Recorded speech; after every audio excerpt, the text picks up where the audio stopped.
হিন্দু ধর্মাবলম্বী খ্রিস্টান সব ধর্মের নিরাপত্তার জন্য তিনি নির্দেশ দিলেন দাসের পাশে দাঁড়িয়ে যান।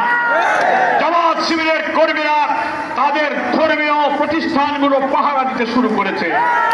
ফলে হিন্দুদের বাড়িঘর দখল, অত্যাচার নির্যাতনের বিরুদ্ধে তিনি কোন প্রতিক্রিয়া না করে পাশে দাঁড়িয়ে তাদের ঘর বানিয়ে সাহায্য করে, তাদের মানবিক সাহায্য তিনি করেছেন।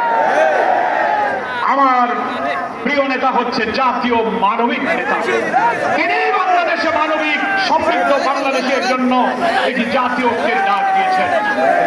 আল্লাহর আসমান থেকে নাজিল হওয়া কোরআন এবং সুন্নাহর ভিত্তিতে একটি কল্যাণ রাষ্ট্র প্রিয় নবী মুহাম্মদ মুস্তাফা সাল্লাল্লাহু আলাইহি ওয়াসাল্লাম দুনিয়ার মানুষের জন্য আদর্শ রেখে গেছেন।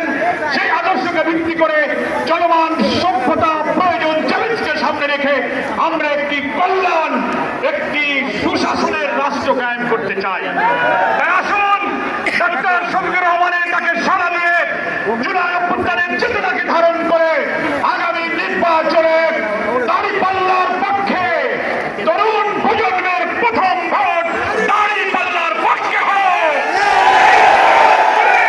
নতুন বাংলাদেশ নির্মাণে আমরা ইসলামী এবং দেশপ্রেমিক শক্তিকে ঐক্যবদ্ধ করি। আল্লাহ হাফেজ। বাংলাদেশ জিন্দাবাদ, জামাত ইসলামী জিন্দাবাদ। আসসালামু আলাইকুম।